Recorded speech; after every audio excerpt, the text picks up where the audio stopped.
Hello दोस्तों, आज मैं बात करने वाली हूँ हमारे देश की टॉप करने वाली बच्चियों के बारे में। यानी कि हमारे देश में हर साल जब भी यूपी बोर्ड का रिजल्ट आता है या फिर ऑल इंडिया रैंक आती है जब किसी भी बच्चे की, तो ज्यादातर उसमें लड़कियां होती हैं। लेकिन इस समाज का सवाल ये है कि जब हमारे यूपी बोर्ड होते हैं या कोई भी बोर्ड एग्जाम होते हैं या फिर कोई भी परीक्षा होती है, तो उसमें सबसे ज्यादा टॉप करने वाली जो होती हैं वो बच्चियां ही होती हैं, लड़कियां होती हैं। लेकिन यहाँ पे सवाल ये है कि हर बार जब टॉप करती हैं तो लड़कियां ही करती हैं, लेकिन कुछ समय के बाद वो लड़कियां कहाँ गायब हो जाती हैं, हमें कुछ पता नहीं चलता है कि वो अपने करियर में क्या कर रही हैं। जबकि कम से कम नंबर लाने वाले लड़के जो होते हैं वो अपनी फील्ड में कामयाब हो जाते हैं, वो अपना करियर बना लेते हैं। लेकिन जो लड़कियां होती हैं वो अपना करियर क्यों नहीं बना पाते हैं? तो इसका जवाब ये है कि लड़कियां इसलिए पीछे रह जाती हैं क्योंकि ये जो समाज है हमारा, वो लड़कियों को आगे बढ़ने नहीं देता है। जो लोग ये सवाल करते हैं कि टॉप करने वाली लड़कियां होती हैं लेकिन करियर में कहीं आगे नजर नहीं आती हैं,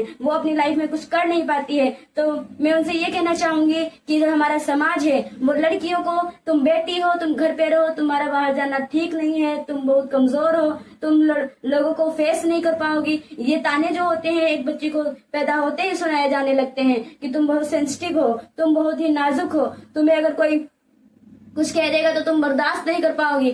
तो मैं इस समाज से कहना चाहती हूँ कि आपने अपने बच्चों को इतना कमजोर क्यों बनाया है? वो टॉप तो कर लेती हैं एक क्लासरूम में बैठ के, टीचर्स की गाइड्स में, टीचर गाइड करते हैं तो वो टॉप कर जाती हैं, लेकिन फिर वो आगे अपने करियर में असफल हो जाती हैं। ऐसा इसलिए होता है क्योंकि हमारे समाज लड़कियों को अभी भी आगे नहीं बढ़ने देता है, उस पे वो अपने अंकुश बनाए रखते हैं। तो मैं इस समाज से यही कहना चाहूंगी, जैसे आज की बच्चियां आपका नाम रोशन करती हैं, क्लास में रोशन करती हैं, यूपी बोर्ड में रोशन करती हैं, लेकिन उन्हें आप आगे जाने का भी मौका दीजिए ना,